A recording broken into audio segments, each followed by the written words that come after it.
So by 1994, and it was later confirmed to us later in 94 and 95, that when Rockefeller hosted the Clintons, and there's that famous picture of Hillary Clinton holding the book about extraterrestrial intelligence at the Rockefeller Ranch when they were visiting out there.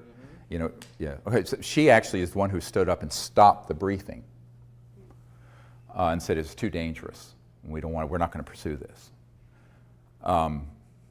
And ultimately, politicians are going to put their finger in the air and they're going to see which way the winds are blowing and see what they can benefit from. They saw this as a lose-lose situation. In other words, it was a situation where if they were to push on this, they would be stepping on some very big toes. Very, very big toes. How big? Several $100 trillion of world economic activity. Now let me back this up now. So the how is hard for some people to wrap their mind around when it comes to this kind of secrecy, but the why is the pièce de résistance.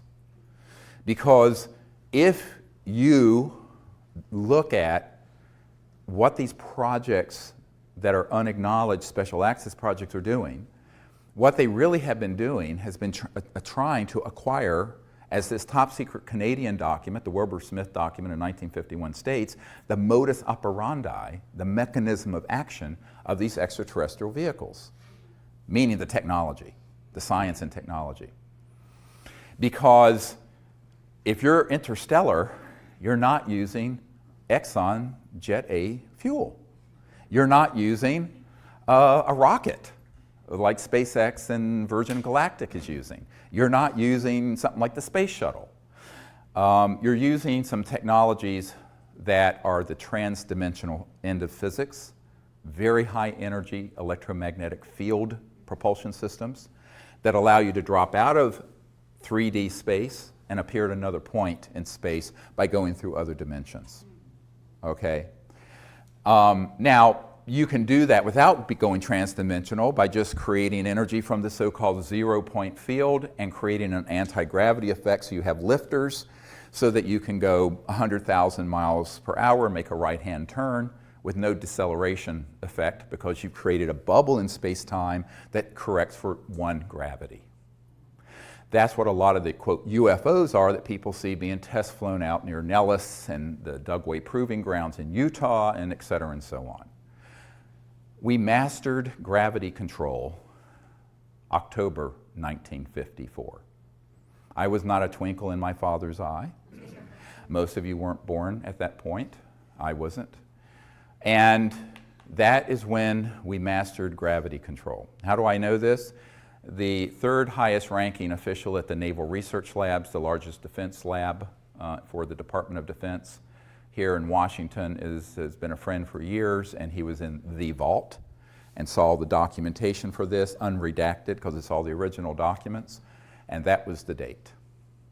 So we have not needed jet engines, rockets, oil, gas, public utilities, surface roads, think about this, steamships, internal combustion engines of any sort for at least 60 years. And if you really go back to the earlier part of the century, we're just plain free energy from Tesla type things, 100 years. But you're stepping on a stockpile of money and commodities and mineral wealth being traded, oil, coal, other uranium, that's worth in the aggregate several $100 trillion. The US federal budget is $3 or $4 trillion. And if you take out entitlements and things that are mandatory, it's a fraction of that. So it's the tail is wagging the dog here. So the financial interest, the petrodollar interest, the big commodity trading firms like Goldman Sachs, and the big money folks, that's where the action is. And those are the masters. Not the president, not the Congress, not the UN Secretary General, certainly, not the Prime Minister of England, etc. So let's just pull the mask off and just admit that we're living in a period of petro-oligarchs kleptocrats, klepto meaning theft, like a kleptomaniac, kleptocrats, and that this sort of myth of free markets and a free society and an open and free democracy is just a myth. Because our democracy was hijacked decades ago. Now, on trivial issues like the marginal tax rate or whether you're going to raise or lower payments for Social Security, the President and Congress can fight about that, and it's sort of this show going on, a whirling dervish show of nonsense that goes on. On these issues, they don't want those clowns, is how they view it, dealing with it. So this permanent, unacknowledged covert program has put a lead ceiling in. And only rarely does anything bubble up from there, or down, I should say, to the body politic out of these unacknowledged special access projects. So it became my task to find out how to do that and live to see the next day, all right? Because it doesn't do me any good if I do it recklessly and I'm dead. You can't do anything if you're dead. Well, you can, but it's, different. So you're doing other things. So this became really the central issue. And Lawrence Rockefeller, I suggested, look, we need to then, if the president will not do this, we need to get together a group of people, put together this best available evidence, and also assemble top secret folks who will have the courage to provide credible documentation, testimony about what they've known. So I suggested and organized a meeting at Asilomar facility near Monterey, California, in June of 1995. Edgar Mitchell was there with me, Marina Popovich, who was a very renowned cosmonaut in the Soviet Union, some KGB officers were there, and some of the early Disclosure Project witnesses were there. Now this is 95, this is 20 years ago. And Lawrence paid for it, and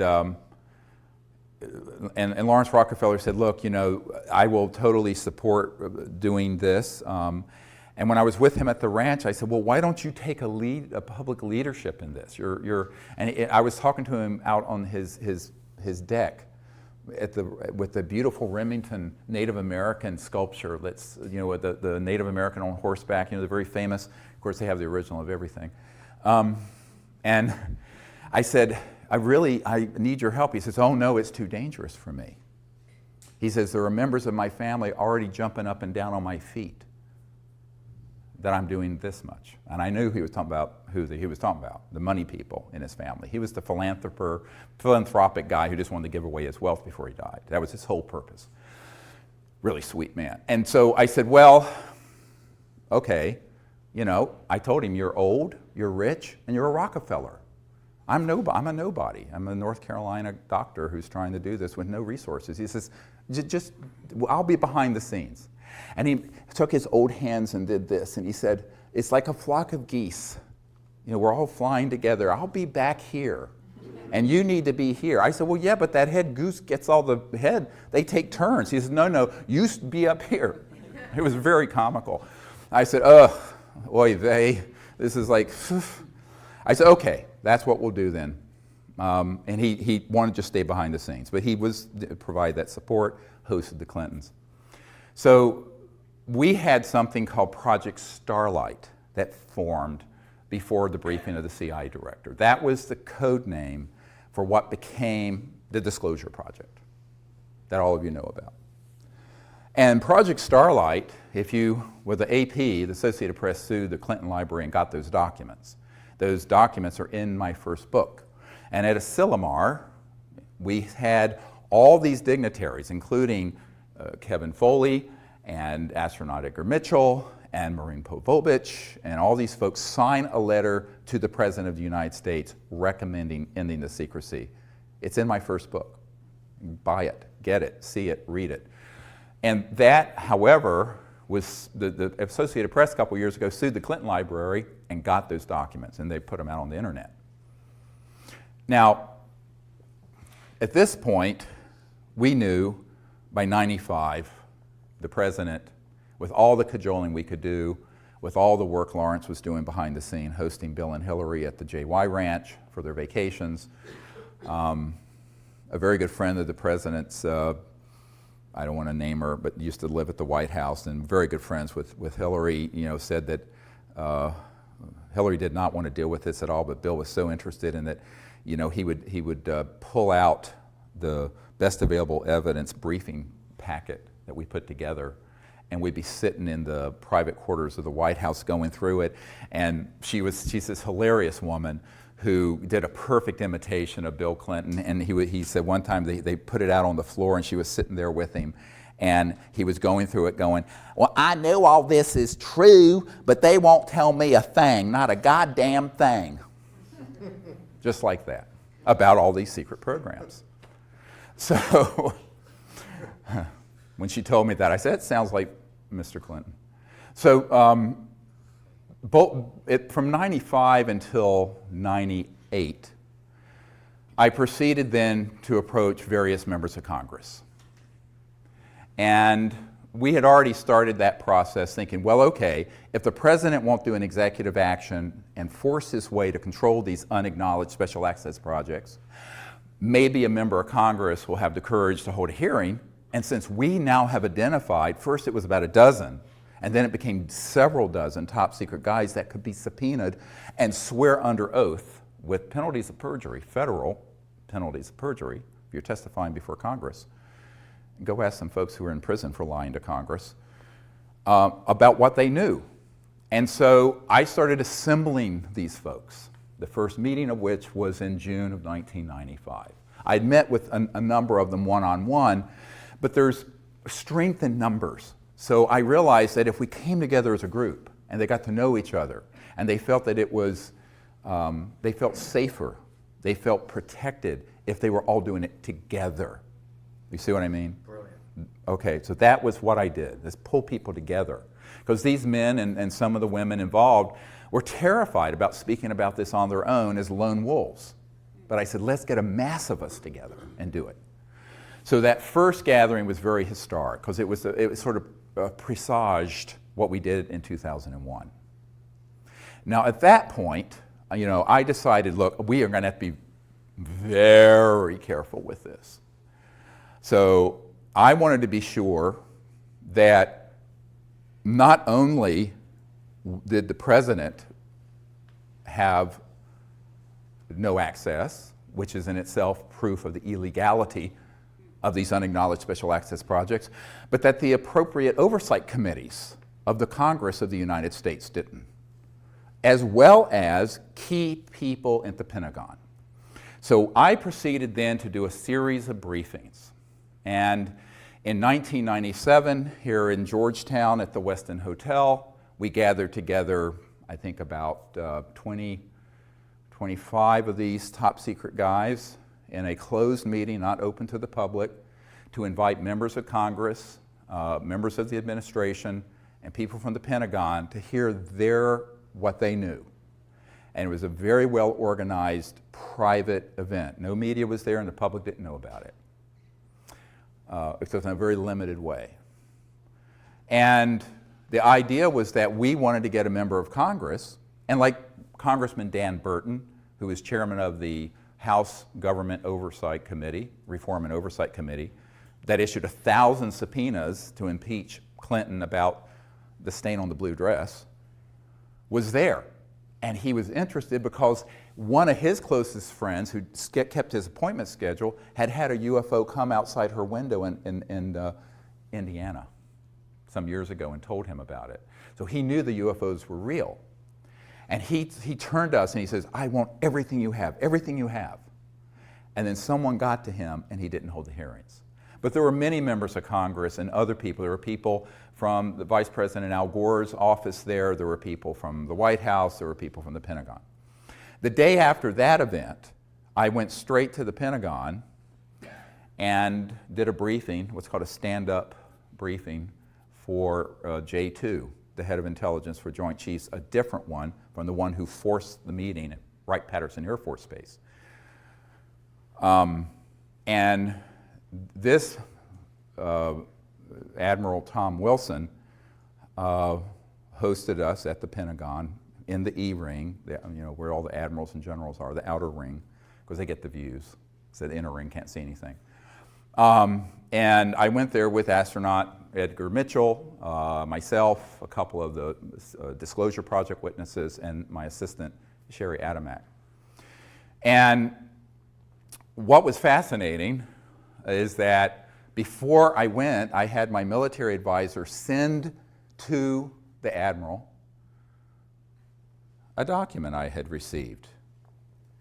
And it's the first top secret document in the briefing for the President that I did for Obama, which we'll get to in a little bit. And this is dated from the 90s, and it's from Nellis Air Force Base, what people call mistakenly Area 51. It's not the proper name. And this document actually was a security alert because there were some UFO spotters who had penetrated the perimeter of Nellis, and they were going to have to shut down operations with their EMGs, their electromagnetic anti-gravity test flights in that range that they have built. And the list is fascinating for the names of the compartments.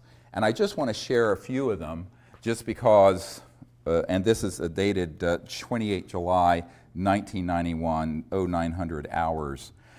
And it's from the National Reconnaissance Office, NRO, which is the super secret spy satellite operations part of the Air Force originally. So it went to Commander's Net, Royal Ops, Cosmic Ops, that is a clearance. These are all compartmented operations. MAJ, M-A-J, Ops, Magi Ops, COMINT, COMSEC, ELINT, Human Intelligence Ops, AFOSI, Nellis, Air Force Office of Special Investigations, and then a whole bunch of different numbered compartments. Red Flag, Dart East, Dart South, Pahut Mesa Military Operating Center, Sally Corridor, key one, Groom Lake, MOC, Dreamland, MOC, Blackjack Team. Blackjack control is at Edwards, by the way. The control is at Edwards, but there was a team at Nellis. Acrotect, Sea Spray, etc. So one of these compartments was known by Admiral Tom Wilson. I don't know which one.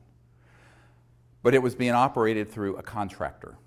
All the important stuff is done by corporate, by the way. If it's key, it's corporate. Lockheed Martin, EG&G, E-Systems, Raytheon, Northrop Grumman, Booz Allen Hamilton, on and on. Edward Snowden, by the way, worked for Booz Allen Hamilton, who contracts for the National Security Agency. So the corporate world is actually where most of the USAPs get centered. And then they interface with these USAPs within military and intelligence, like this. And if you approach it from the government, they say, well, it doesn't exist. And you approach it from a corporate, it's privatized. It's a corporate secret, like Microsoft's code. Got it? It's hermetically sealed away from everyone. Between those two techniques. Very clever. Very illegal, very clever. But the mafia is always very clever. And this is the biggest mafia in the world. So when Admiral Wilson recognized one of these compartments, he contacted them. Now this is prior to me and Edgar Mitchell and other people arriving at the Pentagon in the spring of 1997. And he picked up the phone and he said, this is Admiral Wilson. I'm head of intelligence joint staff, J2. I'd like to be read into, which means briefed. I want to be read into this project, blah. And they say, yes, sir, we know who you are, but you don't have a need to know. And he said, God damn it, I'm the head of intelligence for the Joint Chiefs of Staff. How can I not have a need to know? And they said, sir, we cannot discuss this with you, and we will not. Click. Hung up on him, blocked his line, would not receive any further calls from. This is an admiral in charge of intelligence assessments and putting intelligence together for the Joint Chiefs of Staff of the Pentagon of the United States. Now this I know for a personal fact. So now you have a coup d'etat that extends to even the highest levels of the Pentagon. So by the time I walked through the door to do what was supposed to be a 45-minute stand-up briefing for the admiral and his staff, he was so scared and so mad, he was scared. And the meeting went for 2 hours, and if Edgar Mitchell hadn't had to leave to go to an interview in New York City on some TV show, it would have gone on for 3 or 4 hours. He kept canceling his other appointments. At the end of that briefing, I said, we really need your help. And he said, well, what can I do? They're not going to tell me anything.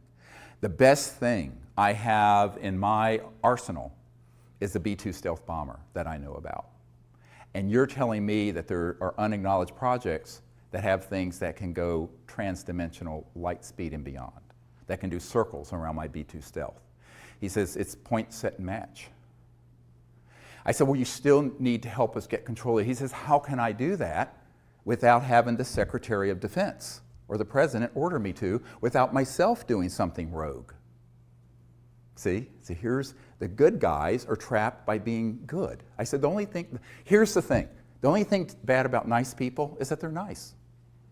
And the people who are rapacious criminals are not nice, and they don't give a damn about the law or people's lives, and they don't mind killing you. So he said, I can't do this. And then he said, well, who else have you met with? I said, well, the CIA director, and I started naming all these people. So he says, well, you know, if those folks are being Schmidt-canned, pushed aside, what am I supposed to do? So he basically threw up his hands. He says, I don't see that I can do anything.